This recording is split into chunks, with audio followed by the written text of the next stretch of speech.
출범도 전에 좌초한 민주당 혁신위원회, 민주당이 상당히 곤혹스러운 상황에 처했습니다. 특히 이래경 혁신위원장이 당내 수기 끝에 낙점된 게 아니다 보니까 이재명 대표 리더십에도 상당한 상처를 남기게 됐고요. 동시에 친명 대 비명, 당내 갈등에도 기름을 부은 셈이 됐습니다. 이 상황을 타개할 타개책, 오늘은 이분의 입장을 들어보죠. 민주당 장경태 최고위원 모셨습니다. 어서 오십시오. 네, 안녕하세요. 장경태입니다. 장 의원님 의견이 궁금했던 이유는 물론 최고위원이기도 하시지만 동시에 당내에 기존에 있었던 혁신위원회 위원장이시잖아요. 그렇습니다. 네. 그렇죠. 기존에 혁신위원회가 있었어? 이런 분들 계실지 모르겠는데 작년 11월에 만들어진 혁신위원회가 있었어요. 맞습니다. 네. 거기는 주로 그러니까 현역 의원들이 계시는 건가요? 위원으로? 아닙니다. 저희가 15분 중에 현역 의원은 4분 정도 계시고요. 나머지 다 당내 원외 인사거나 외부 의원들이 대부분입니다. 그렇죠. 네. 근데 이제 돈봉투 사건 터지고 코인 의혹 터지고 이러면서 더 강한 쇄신기구를 만들자 합의를 해서 새로운 혁신기구의 탄생, 출범이 예고됐던 건데 3주간의 고민 끝에 수장으로 결정된 인물 이래경 이사장. 장경태 최고위원도 전날 이야기 들으셨어요? 네, 그렇습니다. 저녁 식사하다가? 네. 박광원 원내대표도 전날 들으셨다면서요? 뭐 그것까지는 저도 모르겠네요. 네. 그런 이제 이야기가 지금 나오더라고요. 그러면 도대체 어떤 분들이 모여서 이 부분은 논의한 건가? 최고위원도 전날 들으시고 원내대표도 지금 전날 들었다고 이야기가 나오는 상황이면 도대체 누가 모여서 논의를 한 건가 궁금해요. 뭐 이제 당무 집행을 하시는 분들 위주로 아마 이제 최고위원회는 최고 의사결정 기구이기 때문에 추인하는 성격을 갖고 있고요. 여러 이런 이제 혁신위원장 영입 과정은 사실 인재 영입 과정과 비슷하기 때문에 여러 가지 이 보안과 관련된 여러 가지 인사를 이 비공개하는 원칙을 가지고 있습니다. 그렇기 때문에 뭐 여러 가지 이제 좀 이 조용히 소위 진행하는 과정이 있었던 것 같고요. 그 과정에서 여러 차례 검증이 있었습니다만 이제 좀 다소 강경한 발언들 하셨던 것들 저희가 충분히 인지는 하고 있었습니다. 그런데 여러 가지 이 과정에서 발표한 이후에 또 여러 가지 국민의 눈높이와 맞지 않거나 또는 당에 부담이 되는 부분이 있다고 본인이 이제 판단하셔서 자진 사퇴하신 것으로 알고 있고요. 인지가 된 겁니까? 천안함 자폭설 이런 게 그것까지 검증 저도 과정에서 몰랐습니다. 인지가 됐어요? 네. 뭐 천안함 자폭까지는 뭐 저도 몰랐는데 어찌됐건 다소 좀 강경한 입장을 갖고 계시다 정도는 알고 있었습니다. 강경파라는 건 알고 있었지만 네. 천안함 자폭설까지는 검증이 안 됐다. 뭐 이렇게 정리하면 됩니까? 제가 검증한 주체는 아니기 때문에 아마 검증 단위에서는 좀 파악하지 않았을까 이런 생각 들긴 하는데요. 네. 근데 뭐 당무를 맡고 계시는 실무자급이라면 어떤 분들 말씀하시는 건지 제가 모르겠습니다만 최고위원들 원내대표도 모르게 결정이 될 수가 있어요? 결정이 뭐 됐다 안 됐다 이렇게 표현하기보다는요. 어찌됐건 이 상황을 공유하고 인사를 발표하는 과정이기 때문에 이 혁신위원회 소위 비상설특위의 구성은 이제 위원장뿐만 아니라 또 위원들 구성까지 완료해서 최고위원 의결을 거칠 예정이었습니다. 그런데 이제 뭐 위원장 먼저 인사 발표를 하고 그 이후에 이제 검증하는 과정에서 여러 가지 이런 논란들이 불거진 것 같습니다. 특히 시점이 현충일 전날이었어요. 근데 이래경 위원장이 천안함 자폭설을 최근까지 주장해온 사실이 알려지면서 현충일 전날 알려지면서 그 파장이 좀 더 컸던 것 같습니다. 천안 함장이 이래경 위원장 해촉을 요구하자 권칠승 당 대변인은 부하 다 죽인 함장이 무슨 낯짝으로 그런 말을 하느냐 이렇게 반박했다가 상황에 기름을 부었습니다. 어제 현충원에서 이재명 대표하고 최원일 천안 함장이 마주쳤습니다. 영상을 잠깐 보시죠. 기념식 현장이에요. 기념식 현장에서 최원일 함장이 이재명 대표를 찾아가요. 저렇게 찾아가서 한 5분 동안 대화를 나눴다고 합니다. 그러니까 최원일 함장은 계속 이야기를 했고 이재명 대표는 듣고 계셨다고 하는데 어떤 이야기가 나왔냐면 명함을 주면서 면담 요청한다. 이 대표님 연락을 좀 주시라. 이렇게 최 함장이 요구했다고 합니다. 면담 요청 이거 성사가 될까요? 어떻게 보세요? 일단 좀 저 의구심이 드는데요. 저도 저 화면은 처음 봤는데 저도 어제 저 자리에 있었습니다. 현충원. 근데 저 자리에 최원희 함장이 어떻게 들어가셨는지 모르겠는데요. 저 자리는 이 외교사절과 정당 대표 현직 장관과 국회의원만 갈 수 있는 펜스가 설치돼 있었거든요. 경호원들이 상당히 대통령이 지금 옆에 보시다시피 김건희 여사도 보이고요. 바로 계신 장소이기 때문에 예. 어떻게 들어가셨는지 일단 저것부터 확인해야 될 것 같고요. 아 혹시 천안함장이니까 뭔가 그 뭐 뭘 수여받으러 그거는 가시거나 대통령 경호처에서 초청하셨는지 아니면 뭐 국가보훈부에서 이 입장을 허락했는지 모르겠는데 어찌됐건 예. 그 펜스 밖에 지방의원과 뭐 여러 이 초청 인사들이 또 있습니다. 유가족들도 그 펜스 밖에 앉아 계셨거든요. 예. 근데 저거 좀 저도 한번 확인해봐야 될 것 같고요. 어떻게 들어가셨는지 일단 궁금하다. 누가 대통령 열어줬는지. 이 근처에 어떻게 들어가시는지 저는 좀 봐야 될 것 같고요. 그리고 저는 이제 이 권칠승 수석 대변인이 공식 백브리핑 과정에서 나온 게 아니라 이제 백브리핑을 마치고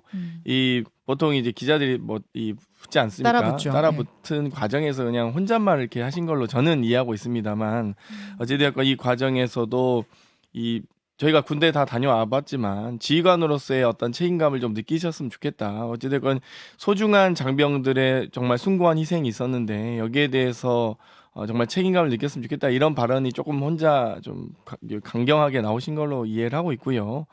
뭐 거기에 대해서 당연히 당연히 논란은 있을 거라고 생각합니다만 어찌되었건 좀 더 이 최원희 원장 함장께서도 거기에 대해서 좀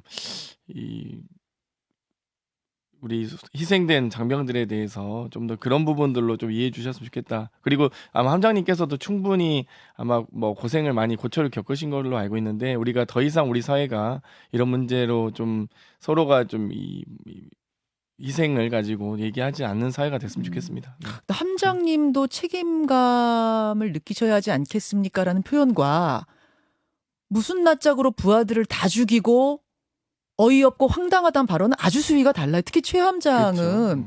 먼저 뭐 살겠다고 도망치고 이런 게 아니라 폭파가 된 뒤에 폭파가 돼서 격실이 막 이게 다 무너지지 않았습니까? 다 이렇게 분리가 되고 이 상황 속에서 구출이 됐다가 다시 부하들 찾겠다고 그 현장을 떠나지 않았던 걸로 알려졌기 때문에 이분이 먼저 도망간 무슨 세월호 선장처럼 이렇게 묘사된 것이 굉장히 이분이 기분이 나빴던 것 같습니다. 공식 브리핑은 아니었다는 말씀과요. 더불어서 이 저희가 어찌됐건 그 군인이라면 이 경계에 실패하거나 여러 가지 이 침략을 당한 것도 어찌됐건 그 부분에 대한 책임감도 결국 있습니다. 예를 들면 탈영병이 발생했거나 이 북한 군인이 DMZ를 넘어왔다. 그러면 그 지휘관 보직 해임되거든요. 그러니까 그런 정도의 지휘권에 대한 책임감을 느끼셨으면 좋겠다라고 이해하고 있고요. 또 그것도 공식 브리핑이 아니기 때문에 이거를 이렇게 소위 개인적인 어떤 뭐 사담 수준의 대화를 이렇게 너무 그걸 가지고 공식 입장이냐라고 이 공격하고 반박하기 시작하면 이 논의 자체가 좀 정상적으로 이루어지지 않는 측면이 있는 것 같습니다. 권칠승 대변인이 5일의 해명문, 지금 말씀하신 것 같은 해명문을 내놓긴 했습니다만 그 뒤에 뭐 사과하거나 그러진 않았는데 그럼 앞으로도 사과나 이런 입장이 따로 나오진 않습니까? 사담이라고 하면? 그거는 이제 이 수석 대변인께서 개인적으로 어떤 유감 표명이라든지 뭐 할 수는 있다고 봅니다. 그 부분은 이제 대변인께 오늘 안 그래도 굳이 물어보시지 않으셔도 많은 기자들이 물어보시지 않을까. 대변인의 역할 자체가 최고위원으로서는 어떻게 보세요? 필요하다고 보세요?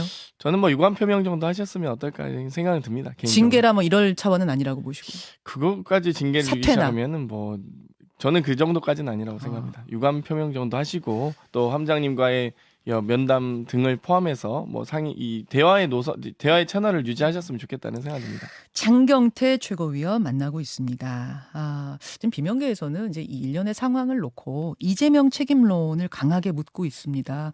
수기 과정 없이 어떤 뭐 대표 입맛에 맞는 인물 뽑으려다가 벌어진 일이 아니냐. 이제 비명계는 이렇게 보고 있는 것 같아요. 이래경 위원장에 대한 많은 또 언론 기자님들의 질문이 있었는데 저도 여러 가지 답변을 드렸는데요. 뭐 다소 이제 강경한 입장을 경지해 오신 것에 대해서는 뭐 저희도 쇄신을 하시려면 온건파거나 조정 능력이 뛰어나신 분보다는 강경한 입장과 원칙론자가 훨씬 더 유리하긴 합니다.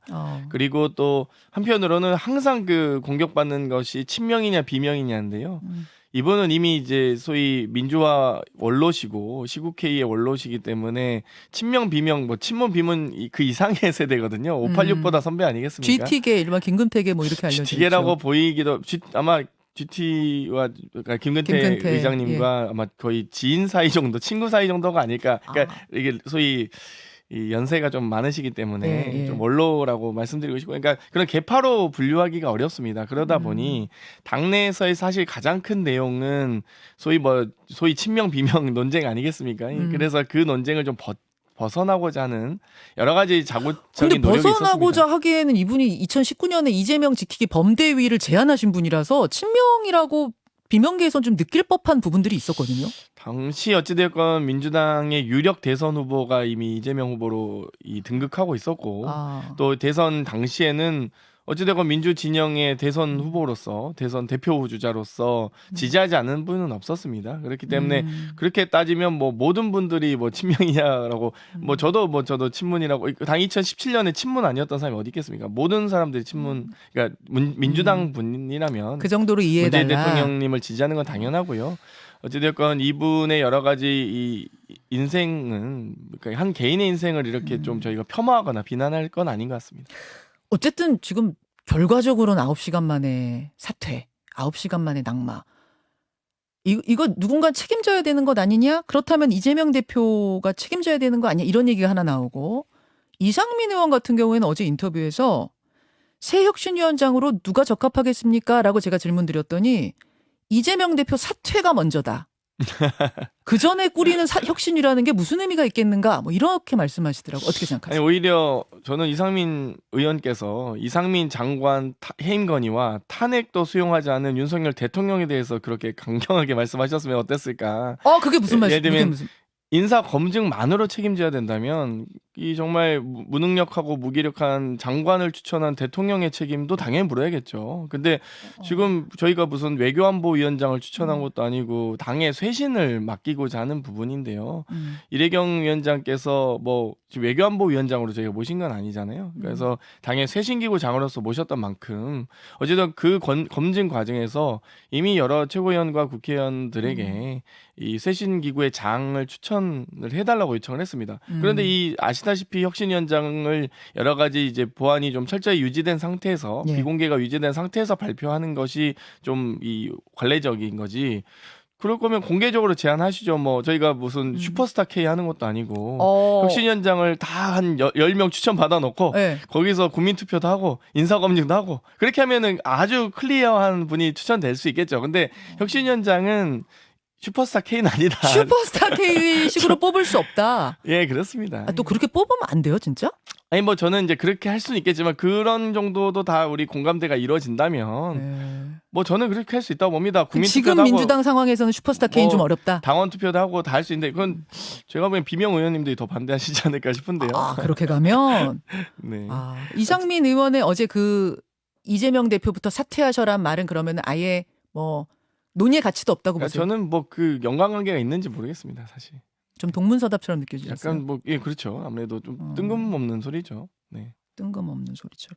아마 이상민 의원은 그러니까 뭐 이 상황에서 혁신위를 또 꾸려도 이재명 대표하고 맞는 사람 데려오지 않겠느냐라는 그러니까 우려 본인의 같아요. 속내가 나온 거라고 봅니다. 결국 이재명 대표 사퇴가 본인의 목표이자 당의 쇄신보다는 대표 사퇴를 오히려 언급한 것 아니겠습니까? 저는 그런 발언들은 좀 지양하시는 게 당내 단합과 여러 이 국민들의 이 어떤 신뢰를 다시 얻어오는 민주당이 되기 위한 과정에서는 좀 불필요한 발언이라고 봅니다. 새 혁신위원장 그럼 누가 와야 됩니까?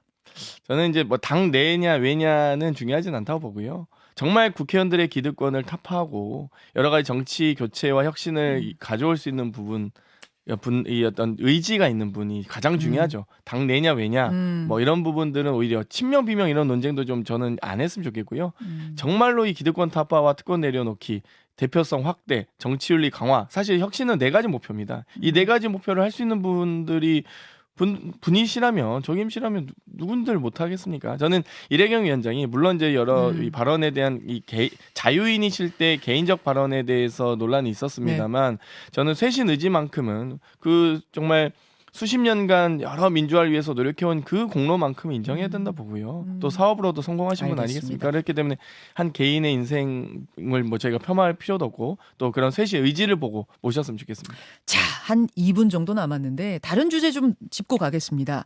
지난주부터 새 방통위원장 자리에 이동관 전 청와대 홍보수석이 내정됐다는 기사가 나오고 있어요. 뭐 아직 지명이 된 건 아닙니다만 그런 상황에서 이동관 수석의 전 수석의 아들 학폭 문제가 벌써 좀 보도가 되면서 시끌시끌한데 이 문제를 장경태 최고위원이 강하게 지적하셨더라고요. 네, 어떤 여러 이미 배경입니까? 국가인권위원회 조사도 있고요. 뭐 서울시의회 조사나 조사특위나 이 국회에서도 해당 상임위에서 조사를 했던 바가 있는데 저는 제2의 정순신 사태 정도가 아니라 이동관 핵폭탄이다 이렇게 보고입니다. 정순신이 폭탄이었으면 이동관 핵폭탄이라 보고요. 그 정도로 보세요. 이 정순신 전 검사 같은 경우는 아들에게 면죄부 주기 위해서 소위 법기술자다운 여러 가지 이 법원을 끌고 가면서 재판을 끌고 가면서 시간 끌기 했던 측면이 있지만 이 이동관 전 청와대 대변인은 사실 이거는 뭐